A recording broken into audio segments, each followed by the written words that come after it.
नमस्कार प्रिय दर्शकों, आप लोगों को एक बार फिर से हमारा चैनल बुद्धा बेटा लैजिंग में बहुत बहुत दिल से स्वागत है। प्रिय दर्शकों, यदि आज का कहानी वीडियो आप लोगों को पसंद लगे तो कृपया चैनल को जरूर सब्सक्राइब कीजिएगा। जी हाँ, क्योंकि मैं प्रत्येक दिन आप लोगों के लिए एक से बढ़कर एक नई नई मोटिवेशनल कहानी वीडियो लेकर आता हूँ, इसलिए आप लोगों का भी दायित्व बनता है कि जरूर हमारे चैनल को सब्सक्राइब करें। जी हाँ, अधिक समय को न लेते हुए कहानी की ओर बढ़ते हैं। यह कथा उस समय की है जब गौतम बुद्ध अपने शिष्यों के साथ अलग अलग गांवों और नगरों में भ्रमण कर लोगों को धर्म, सत्य और अहिंसा का उपदेश देते थे।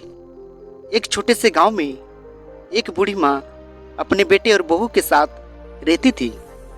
माँ ने अपने जीवन का हर सुख त्याग कर बेटे को पाला था, लेकिन वह बेटे और बहू के अत्याचारों का शिकार थी।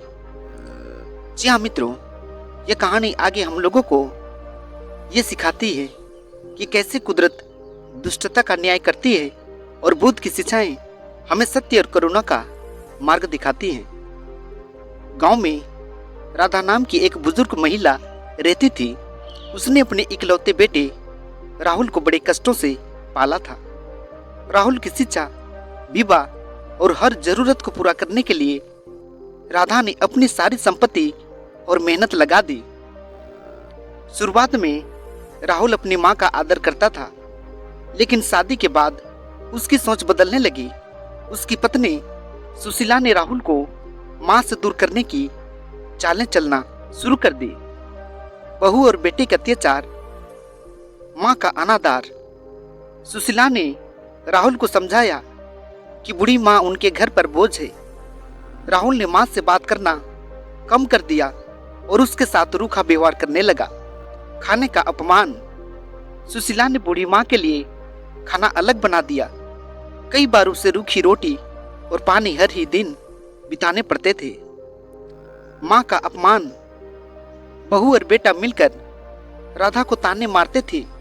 वे कहते थे, तुम्हारे कारण हमारा जीवन मुश्किल में पड़ गया है। तुम कब तक हमारे सिर पर रहोगी। घर से निकालने की साजिश। सुशीला ने राहुल को समझाया कि माँ को घर से निकाल देना चाहिए। राहुल भी उसकी बातों में आ गया। माँ का आंसुओं भरा जीवन। राधा दिन रात अपने बेटे और बहू के बदले व्यवहार पर रोती रहती। वो सोचती, क्या मैंने इसलिए अपने जीवन के सारे सुख त्यागे थे कि मेरा बेटा मुझे इस प्रकार व्यवहार करे। गांव के लोग राधा की हालत देखकर दुखी थे, लेकिन कोई उसकी मदद करने की हिम्मत नहीं करता था। इसी बीच गांव में यह खबर फैली कि गौतम बुद्ध अपने शिष्यों के साथ वहां आ रहे हैं। बुद्ध के आगमन पर गांव वालों ने एक सभा आयोजित की। राधा भी उस सभा में पहुंची और बुद्ध के चरणों में गिरकर रो पड़ी।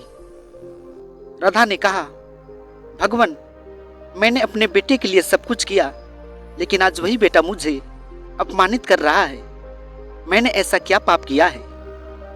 बुद्ध ने शांत भाव से उत्तर दिया, पुत्री, कर्मों का फल हर किसी को मिलता है। जो आज तुम्हारे साथ हो रहा है वह या तो तुम्हारे अतीत के कर्मों का परिणाम है या यह एक परीक्षा है।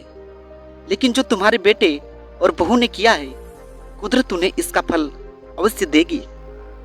बुद्ध ने सभा में मौजूद सभी लोगों को समझाया कि माता पिता के प्रति कृतज्ञता सबसे बड़ा पाप है। जो व्यक्ति अपने माँ बाप का सम्मान नहीं करता, जो व्यक्ति अपने माँ बाप का तिरस्कार करता, वह जीवन में कभी शांति और सुख प्राप्त नहीं कर सकता। कुदरत का न्याय अटल है।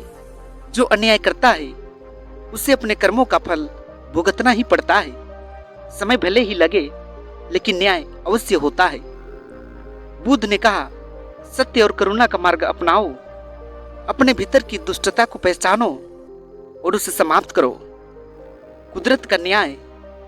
गौतम बुद्ध के गांव छोड़ने के कुछ समय बाद राहुल और सुशीला के जीवन में बुरे दिनों की शुरुआत हो गई। संपत्ति का नाश। राहुल का व्यापार अचानक पूरी तरह बंद हो गया। उन्हें भारी कर्ज चुकाना पड़ा और उनकी सारी संपत्ति बिक गई। बीमारी, सुशीला गंभीर बीमारी का शिकार हो गई। राहुल को इलाज के लिए दर दर भटकना पड़ा, लेकिन कोई फायदा नहीं हुआ। गांव में अपमान, राहुल और सुशीला के अत्याचारों की सच्चाई पूरे गांव में फैल गई। गांव वालों ने उनका साथ छोड़ दिया। मां का अंत, बूढ़ी मां राधा का स्वास्थ्य भी धीरे धीरे बिगड़ता गया। वह एक दिन चुपचाप इस दुनिया को छोड़ गई।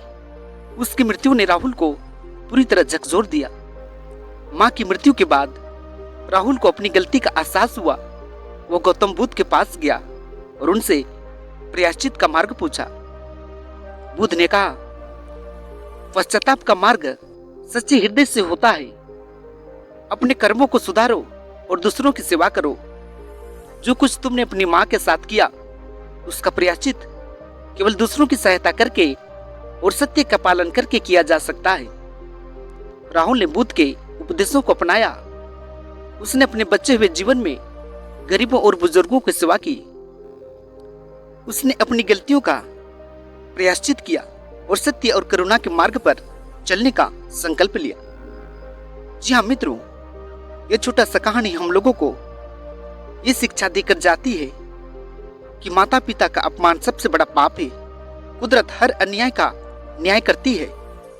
गौतम बुद्ध की शिक्षाएं हमें बताती है कि जीवन में शांति और सच्चा सुख केवल अच्छे कर्मों और दया से ही प्राप्त होता है। माता पिता का सम्मान करो, क्योंकि वे ही हमारे सच्चे ईश्वर है। जी हाँ मित्रों, आज का प्यारा सा छोटा सा मोटिवेशनल कहानी वीडियो आप लोगों को कैसा लगा? मुझे उम्मीद है आप लोगों को जरूर पसंद आया होगा।